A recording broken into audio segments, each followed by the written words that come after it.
everybody. Hope y'all having a good day. So today, we're going to talk about the JFK administration, John F. Kennedy. I got a picture right here. This is John F. Kennedy. This is his vice president, Lyndon B. Johnson, sometimes called LBJ. So JFK and LBJ. It's really important to know as vice president because, spoiler alert, JFK is going to get assassinated and Lyndon B. Johnson is going to come in and be the president after JFK is assassinated. Really cool story. Today, we're going to talk about the issues that happened with Cuba.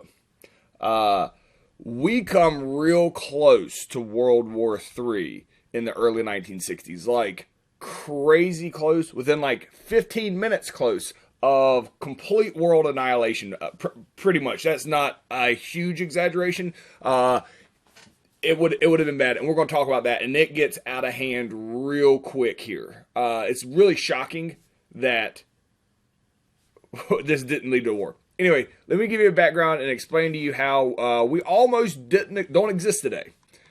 So, in 1960, there's a presidential election, all right? John F. Kennedy is going to run for president against Richard Nixon. Now, John F. Kennedy is going to win this election in 1960. However, it is extremely close, and here's why.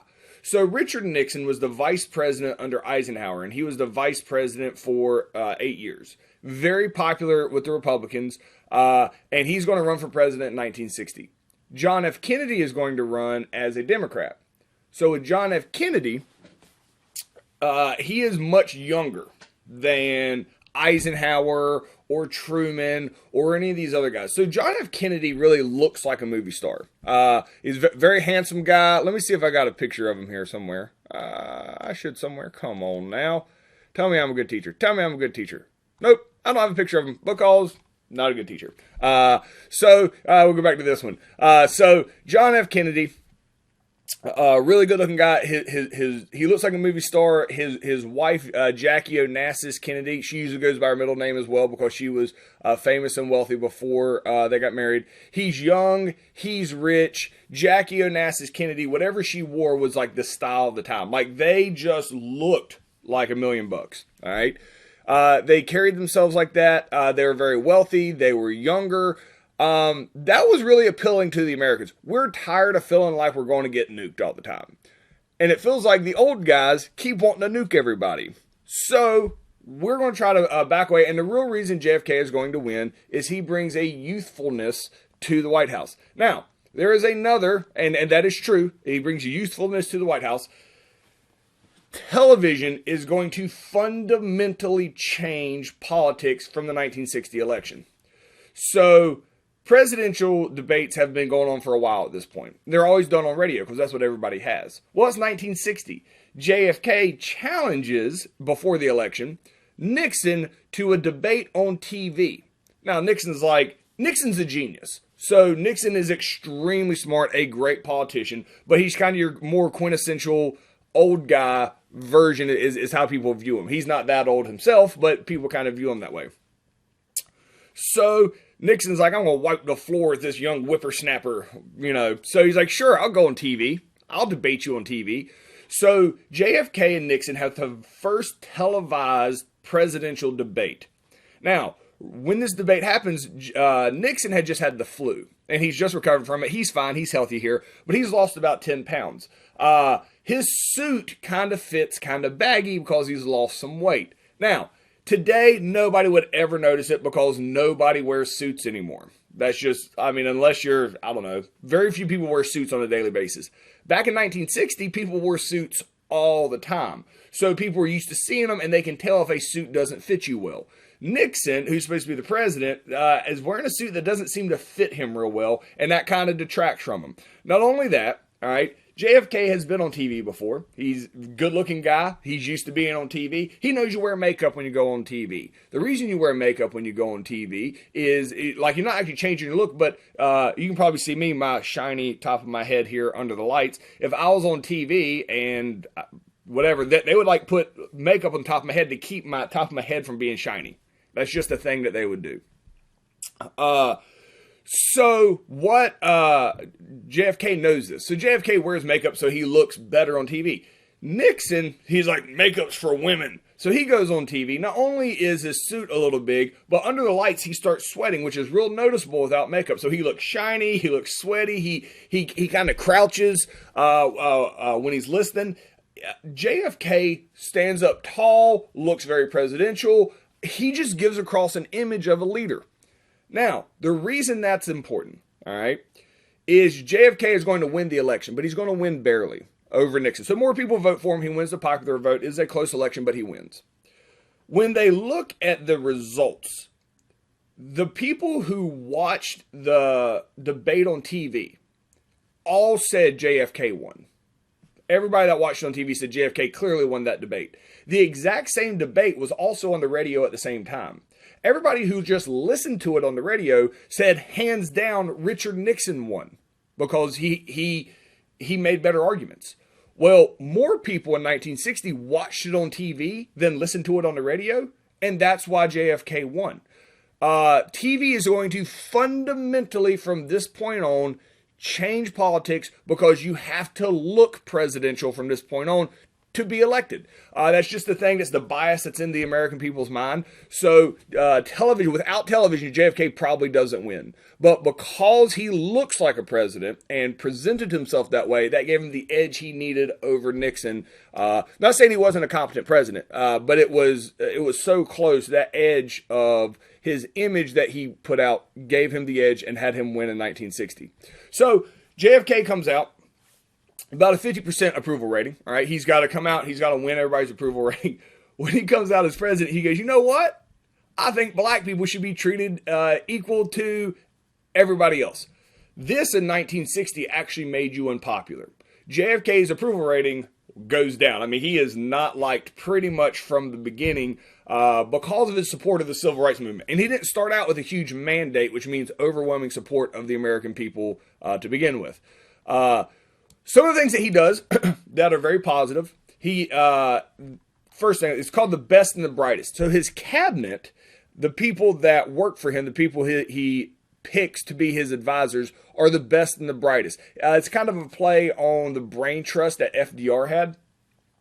So JFK, a Democrat, also follows what FDR had done, Franklin Delano Roosevelt, in creating the best and the brightest.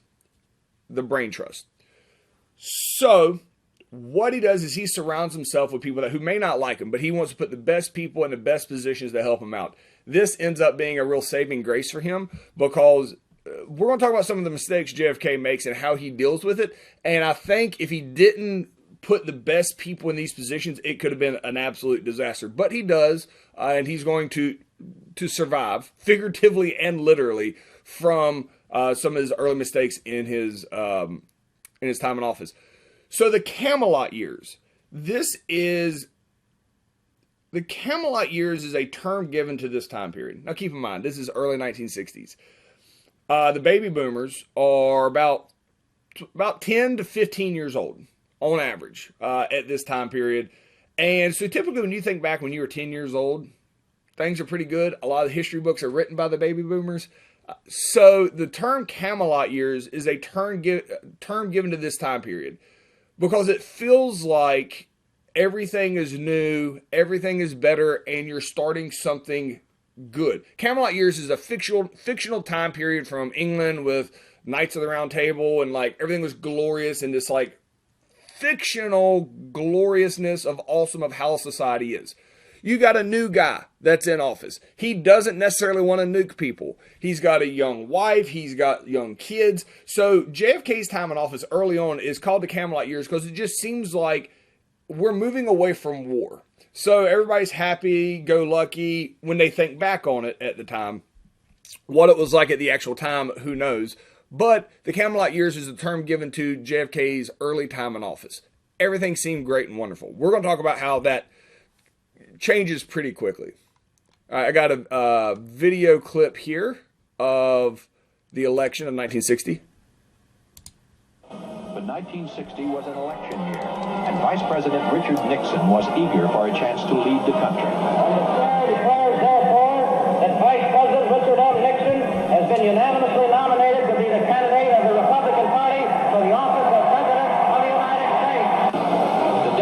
nominated Massachusetts Senator John Fitzgerald Kennedy.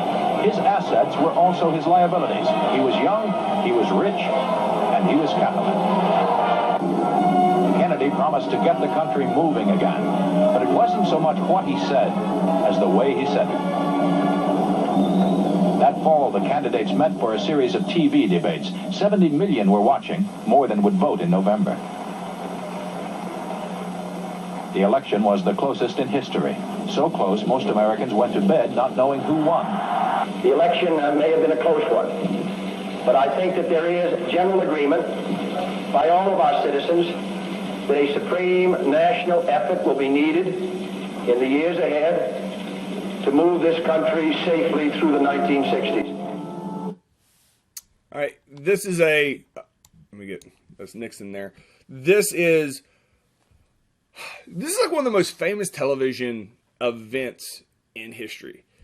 And I tell you, I really struggled to find a video clip of this debate. I know it exists, but I don't understand why. I have so many other random clips of everything I can find, but finding a video clip of them debating is a very difficult thing to do, and it's silly.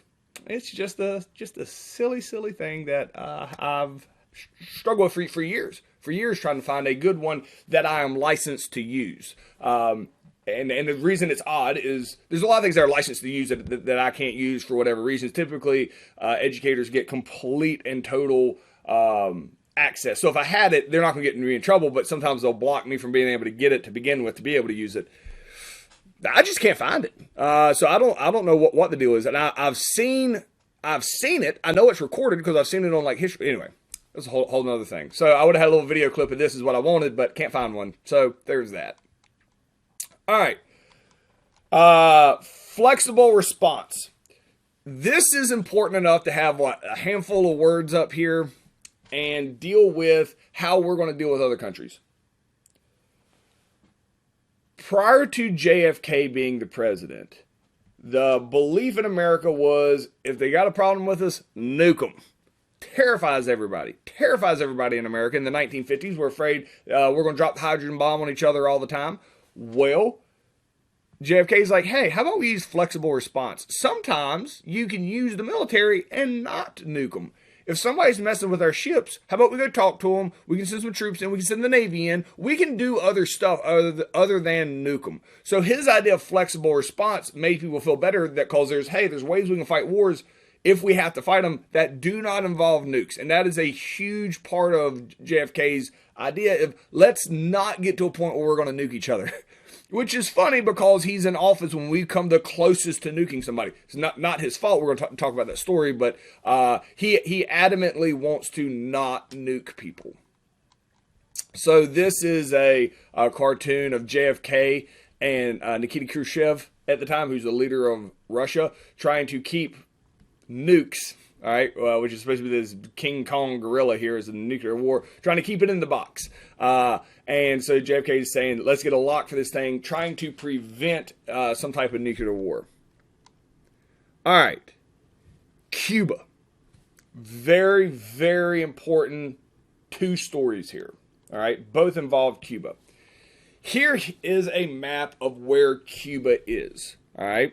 Cuba is this country right here. In American history, we'll talk about how Spanish-American War, we helped Cuba be liberated from the Spanish. Cuba's their own country. Now, one of the rules that we had on Cuba is you can't be crazy.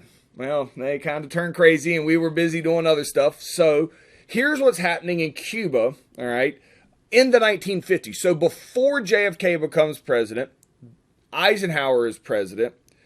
Here's the stuff they were doing in Cuba, what was taking place.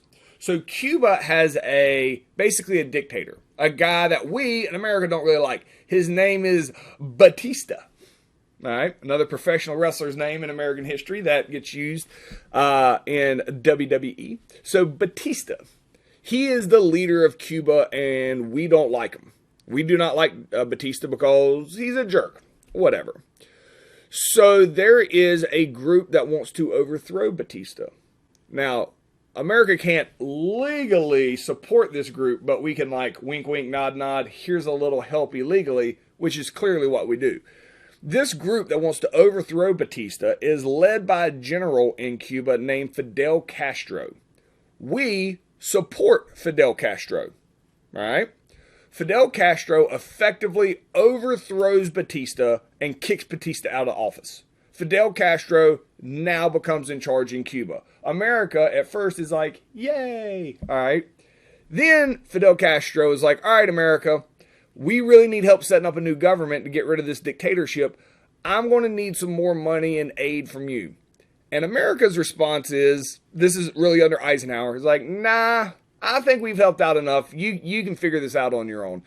So we kind of try to big dog Cuba here. And Cuba's like, oh, when I say Cuba, I mean Fidel Castro, who's making the decisions here. He's like, oh, America won't help us out, huh? You know who's more than happy to help out Cuba? Russia. Russia comes in and basically gives Cuba a bunch of money and helps them get on their feet. But guess what they want in return? For Cuba to be communist. And that's exactly what happens in Cuba. Cuba becomes communist and Fidel Castro basically becomes the dictator of Cuba. This freaks us out in America because all of a sudden we got a country that is 90 miles off the coast of America. This is the first communist country that's going to exist here in the Western Hemisphere. And we are completely upset over this. We are horrified by this. We can't believe that this would happen. And Fidel Castro becomes the dictator here in Cuba. So all of a sudden, under Eisenhower's administration, we now hate Fidel Castro. We hate communism. We got to fight communism everywhere because this does not help containment. Cuba has spread, or communism has spread to Cuba. So what America does is there's a whole bunch of people who have fled from Batista's government and run here into basically Miami. This is right here in the bottom part of Florida here. This is Miami. All right, there's a whole bunch of Cubans that have fled there fleeing Batista. Now remember, we didn't like Batista and we didn't like his regime. Well, Batista is now better than communism, so we are now friends with Batista's people. All right. So a top secret mission gets put in place, all under the Eisenhower administration. They're going to go down here and find Batista's men, soldiers. There's about 3,000 of them. America, is going to take these 3,000 men and we're going to train them and give them American weapons and American stuff. We're going to send those 3,000 men back into Cuba to invade. All right, invade Cuba. Now, 3,000 men ain't going to do a whole lot. So they're going to have the help of the United States Navy.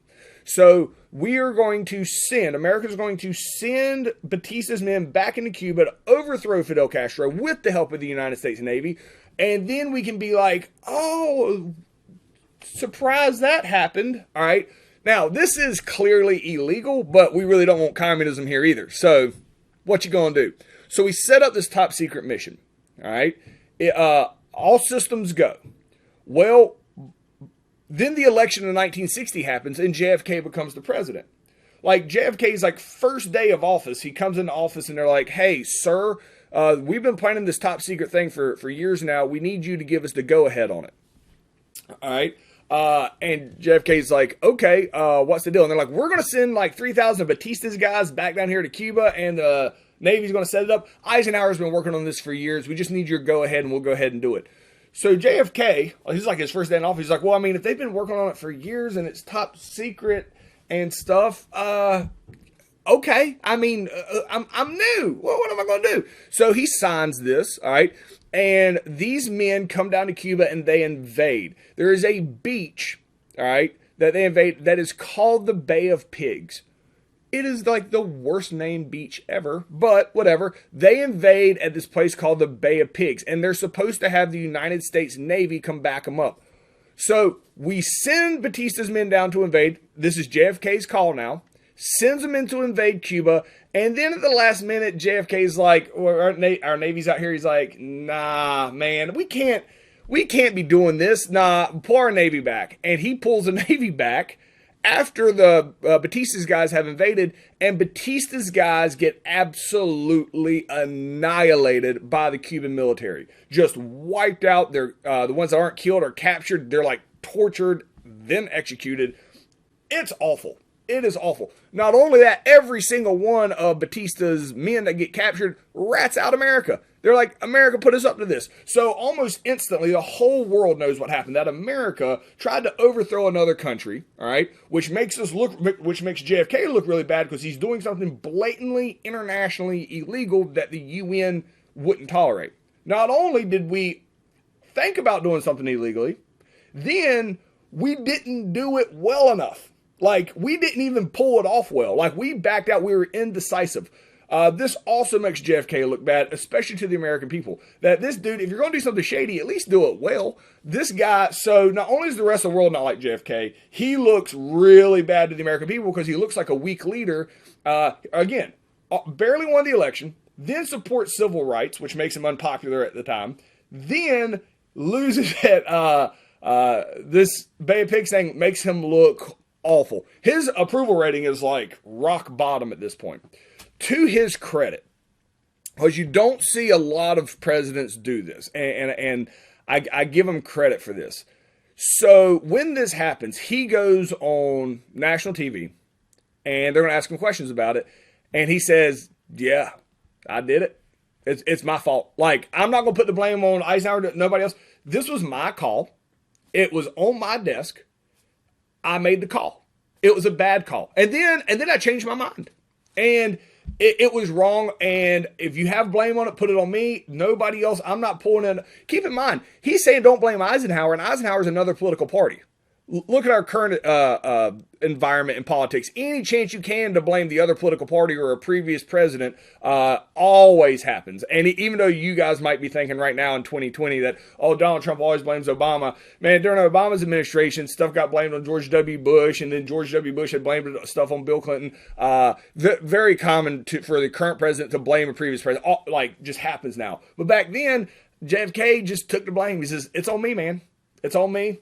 I'm going to be better. Like, you can hold me accountable, watch me. So it's really impressive because you can basically see where JFK goes from this point. It also, if nothing else comes out of it, people can trust JFK after this. If JFK says something, he means it, because presidents usually don't just throw themselves on the sword and be like, my bad, it completely on me. So when JFK says something, people believe him now. That is one thing that comes out of the Bay of Pigs. A very small sliver of silver lining, I guess you should say, that comes out of this because he is trusted, which is going to be important for what's getting ready to happen.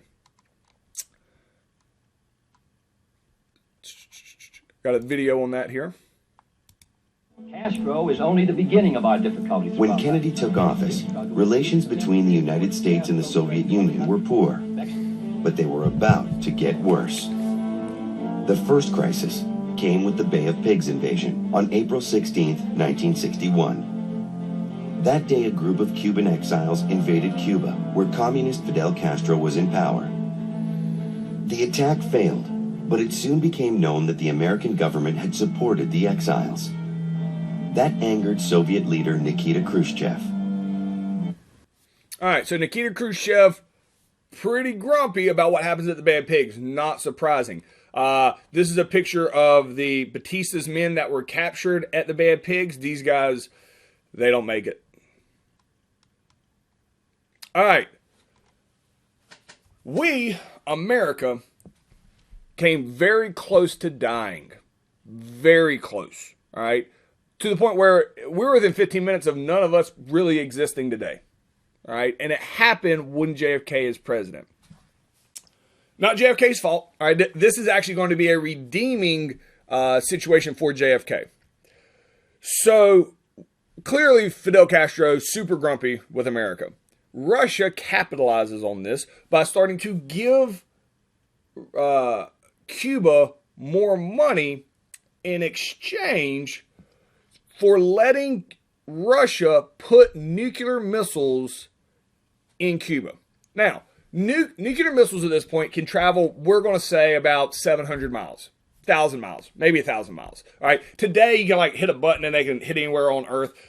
You can hit about 5 states away, 6 states away back here in 1960. That's as far as the bombs go boom, but the rockets that carry them weren't nearly as advanced in 1960. So you get about 1,000 miles. We'll say 1,000 miles is the maximum distance a nuke can hit somebody.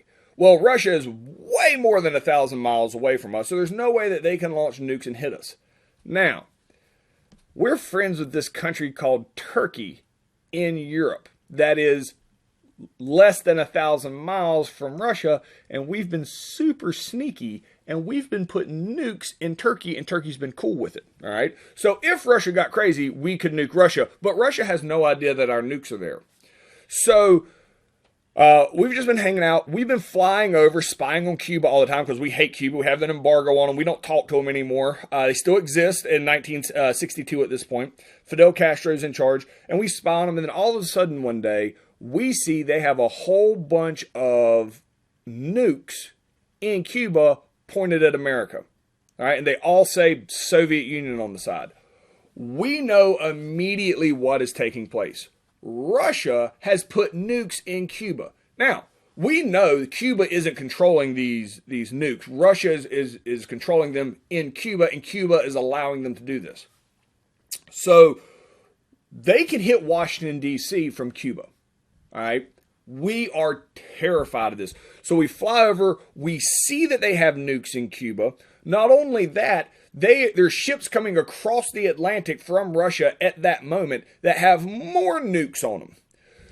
So here's how we respond to that. There is zero way of contacting Nikita Khrushchev. The Iron Curtain, there's no way that we can go and get contact with him and talk to him and talk this out because the Iron Curtain, there's no way to get communication over. So the best that we can do is go on worldwide TV and just tell everybody what's going on. All right. And JFK does this. He goes on TV and here's what he says. Russia has now put nukes on Cuba. The only reason that they would have done that is for a preemptive strike against America. Like just to wipe us out. We cannot allow that. That will not be a thing. So Russia, I hope you're hearing. Here's the situation. If you don't want America to nuke you, because we will. And keep in mind, this is JFK who doesn't want to use nukes typically, but he's like, we will retaliate in every possible way. You, Russia, need to remove your nukes from Cuba right now. Also, we know you got nukes coming across the Atlantic Ocean right now on boats, all right, going to Cuba. We are going to surround Cuba with our Navy. We're going to put a blockade on Cuba. If we see those boats try to come to Cuba, we're going to sink them. Period. We're going to open fire on your boats and we're going to sink them. That we will not let those nukes make it to Cuba. All right. Now, and he's like, y'all got to turn around. We ain't playing. It's go time. And then like end recording. There's a movie called 13 Days. Not 13 Ghosts, whole different movie, 13 Days, that talks, it's a great drama. It is super tense. If your parents lived through this, they remember this. The fact that you probably haven't heard this because we don't all die, and we're going to talk about how that happens, but for 13 days, as those ships slowly come across the Atlantic, there's a lot of tension. Here's how close we know today we came. When Russia saw our recording, all right, they go ahead and they have submarines off of our coast that can launch a nuke and hit America as well. Those submarines were given standing orders. If America opens fire on any of their ships carrying those nukes across the Atlantic, launch your nukes on America. Like they were given standing orders, not like wait for possible orders. It's like, if that happens, go ahead and launch your nukes. So these subs are sitting there activated, ready to nuke America if we attack their ships. Our ships are given standing orders. If you see those ships show up, shoot them.